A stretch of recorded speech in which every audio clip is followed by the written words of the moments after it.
When it comes to being truly prepared, there are only a few basic categories: water, food, fuel, and shelter. And in the category of shelter falls blankets and clothing, things that will help to protect you from the outside elements. And in today's video, we're going to talk about how to preserve these items for the long term.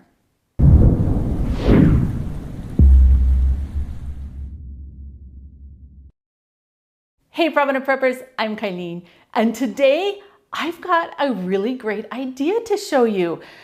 So when we're storing things like clothes and blankets for the long term, if they're not stored correctly, they can, when you pull it out to use it, it can have bugs in it, it can have moisture and mildew and all kinds of different things. So we really want to take a little bit of extra time and package some of these items for long-term storage. And for those of you who have been long-term followers, I have all kinds of videos about when we turned our power off in January just to see if we could survive it, and how cold I got and how valuable blankets were. Blankets and winter clothing and gloves and things like that. All those are great to store in the way that we're going to be talking about today, and just tucked away so that when you need them, they'll be good. They'll be exactly like you want them to be. All it takes to do this method, we're going to do it Mylar bags. This is 2 gallon, this is 5 gallon. These are from Pack Fresh USA, which most of you know is my favorite. Oxygen absorbers. This is a little vacuum just to suck out some air. And then my hair straightener and my pen that just fell on the floor. Let's take a little bit of time, and I'm just going to show you really quickly how I'm going to do this. And the reason we want to do something like this is, think about museums. How do they package things to store so that they don't experience degradation? They store it in an oxygen-free environment, because an oxygen-free environment will completely eliminate things like mold, mildew, bugs, larvae, eggs, and other oxygen-dependent organisms.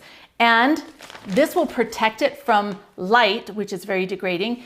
Moisture, if you live in a humid environment, definitely you want to package it in something like this.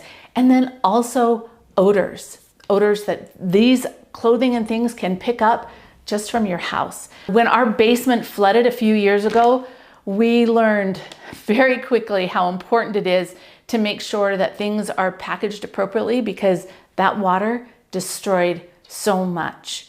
That's how easy it is. All you need is Mylar bags, good quality, oxygen absorbers. So I'll put up a little chart right here that shows you what size oxygen absorber for what size bag.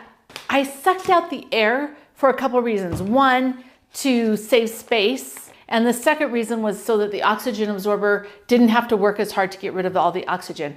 But now I'm going to store these in a tote for a couple of reasons. One, because the only thing these are at risk now for are rodents.